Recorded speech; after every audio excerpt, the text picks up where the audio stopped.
पढ़ी लिखी देवरानी।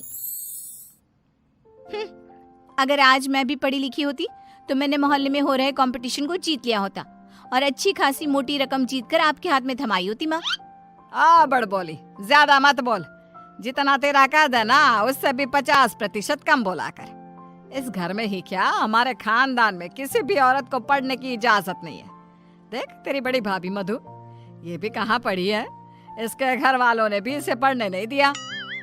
तो अब आप बाकी लोग जो करेंगे वही करोगी? पढ़ना सिर्फ लड़कों के हाथ में है।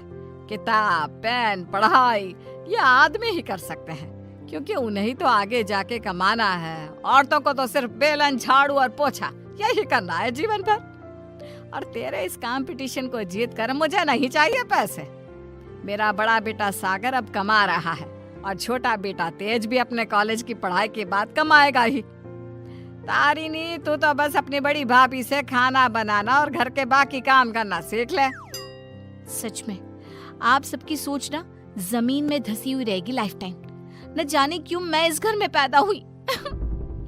ऐसा नहीं बोलती तारिनी। तारिनी रोकर अपने कमरे में चली जाती है। पाठक परिवार में आज तक किसी भी लड़की ने पढ़ाई नहीं की और सिर्फ लड़कों को ही इजाजत दी जाती है, लड़कियों को नहीं। बिंदु के 2 बेटे होते हैं। बड़ा बेटा सागर जो एक अच्छी नौकरी करता है और उसकी बीवी मधु है, और छोटा बेटा तेज जो अभी कॉलेज में अपने लास्ट ईयर की पढ़ाई पूरी कर रहा होता है।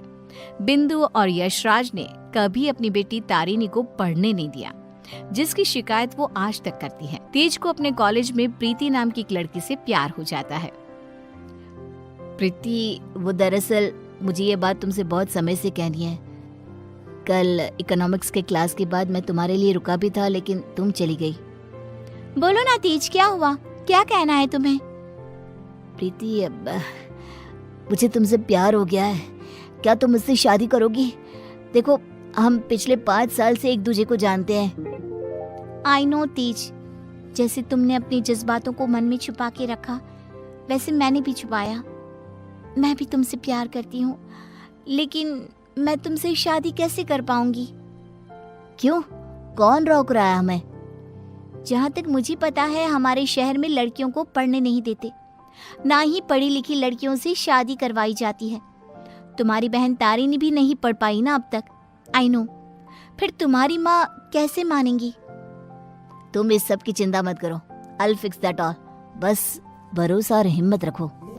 तेज घर जाकर अपने माता पिता बिंदु और यशराज से बात करता है इस बारे में, और प्रीति के बारे में जानकर बिंदु और यशराज कहते हैं, हैं? तू बोरा गया है क्या लल्ला? देख, ये सब हमारे घर में ही नहीं, राज घरानों में भी होता है। अब प्रीति के माँ बाप होंगे फिर फुरी, लेकिन हम नहीं। हाँ बेटा, ये शादी कतई नहीं हो सकती। शादी में लड़का आगे और लड़की पीछे होती है।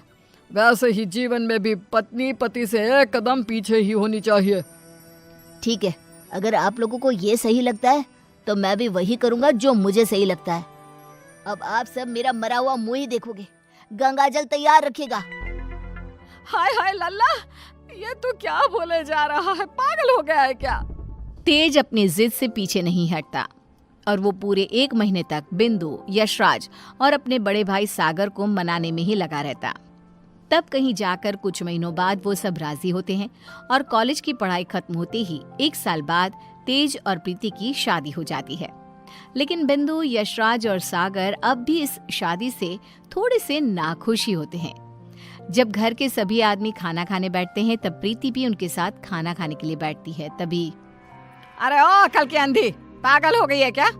अरे माना कि तुम एक पढ़ी लिखी लड़की हो, लेकिन इसका मतलब ये तो नहीं ना कि घर के और ससुराल के तौर तरीकों का पालन भी ना किया जाए।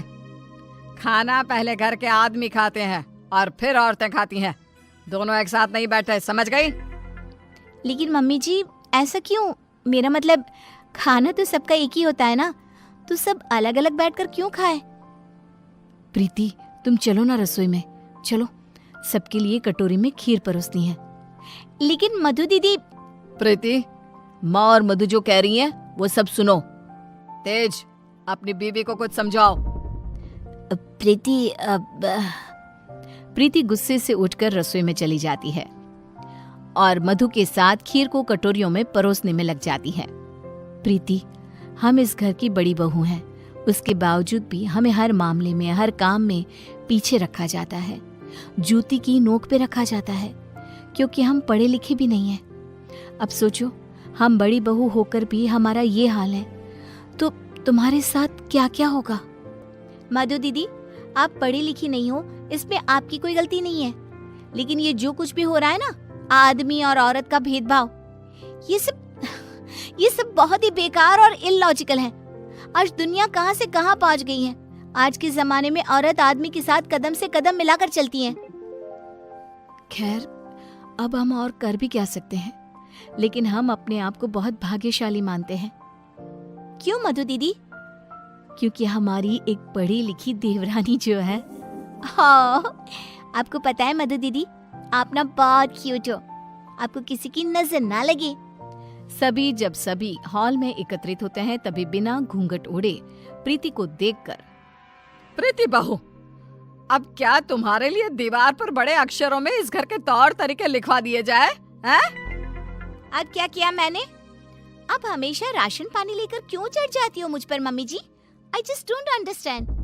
प्रीति बहू, आज तुम बगैर घूंघट के दिख गई हो।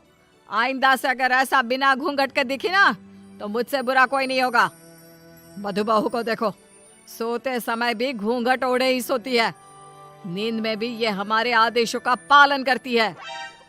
और हाँ, एक और बात कान खोल कर सुन लो, आइंदा से बड़ों से और अपने इर्द गिर्द के आदमियों से इतनी बदतमीजी से बात नहीं करना, और इस घर की 4 दीवारों में सिर्फ और सिर्फ सरल हिंदी भाषा का ही प्रयोग होगा। अंग्रेजी भाषा नहीं गूंजनी चाहिए। तेज, अपनी धर्म पत्नी को समझा कर रख। प्रीति निराश हो जाती है और अपने कमरे में चली जाती है। रात में वो तेज से कहती है, तेज, ये सब क्या हो रहा है? तुम्हारे घर वाले इतने पागल कैसे हो सकते हैं? अगर मुझे ये अंदर की बातें पता होती ना, तो मैं कभी तुमसे शादी नहीं करती। I married you just because तुमने कहा कि तुम्हारे घर वालों को मुझसे कोई ऑब्जेक्शन नहीं है। हाँ, तो वही हुआ ना, वो कुछ बोले क्या तुम्हारी पढ़ाई लिखाई पर? अब बाकी कुछ रूल्स रेगुलेशंस है घर की लड़कियों और बहुओं के लिए, अब उन्हें तो फॉलो करना ही होगा ना। आई नो वो थोड़े बहुत गलत है, लेकिन अब हम और कर भी क्या सकते हैं। एक दिन जब यशराज दूध वाले का हिसाब कर रहा होता है, तभी ये 3 हफ्ते जुलाई महीने के और 2 हफ्ते अगस्त के, तो कुल मिलाकर पूरे हुए। अरे बिंदु, जरा हमारे ड्रॉअर में से कैलकुलेटर तो लेकर आना। जी अभी लाती हूँ। बिंदु कैलकुलेटर लाती है और तभी प्रीति भी वहां आती है और यशराज को हिसाब करते देखती है। ओफो, ये कैलकुलेटर चल क्यों नहीं रहा? मैं हिसाब कैसे करूंगा? 5 हफ्तों का हिसाब मिलाया जाए तो बनते हैं 680 रुपए, क्योंकि हमने 3 रविवार और 4 मंगलवार को दूध नहीं लिया था रघु भैया से, तो उस हिसाब से यही हिसाब बनता है। मैंने अपने माइंड में ही 1 मिनट में कैलकुलेट कर दिया है। प्रीति बहू, तुझे 1000 बार कहा है ना, रसोई में ही रहा कर। अरे आदमियों के काम में क्यों हर बार अपनी टांग अड़ाने आ जाती है? आइंदा से ये हिसाब किताब वाले काम में तू बिल्कुल भी ध्यान नहीं देगी। चल दफा हो यहाँ से अब। न जाने कौन सी घड़ी थी वो जब तेज को इससे प्यार हुआ। बेवकूफ है हमारा बेटा। इस तरह फिर से प्रीति को चुप कराकर रसोई में भेज दिया जाता है। कुछ दिनों बाद प्रीति जब बाजार से घर लौटती है, तब वो घर पर सबको मधु पर चिल्लाते हुए देखती है और मधु बेचारी फूट फूट कर रोई जा रही थी। सब तुम्हारी गलती है, तुम्हारी वजह से ही मैं बाप नहीं बन सकता कभी। पता नहीं क्यों आई तुम मेरी जिंदगी में, पनौती हो तुम, पनौती। लेकिन सागर जी, डॉक्टर साहब ने कहा है कि आपके अंदर कुछ मेडिकल इश्यूज है, जिसकी वजह से आप कभी बाप नहीं बन पाएंगे। अब इसमें हमारी क्या गलती है? ओए मधु, ज्यादा ऊंची आवाज से बात मत कर। वही तो। प्रीति से अपना गुस्सा कंट्रोल नहीं किया जाता और वो तुरंत अंदर आकर चिल्लाती है, बस, आप सबको ये क्या हो गया है? जब डॉक्टर ने कहा है कि कमी सागर भैया में है, तो मधु दीदी को क्यों सुनाना? वो क्यों सहे? सारे ताने, सारी डांट, सारी गलती मधु दीदी की कैसे हो गई? मास्टरनी, तो चुप ही रहा कर।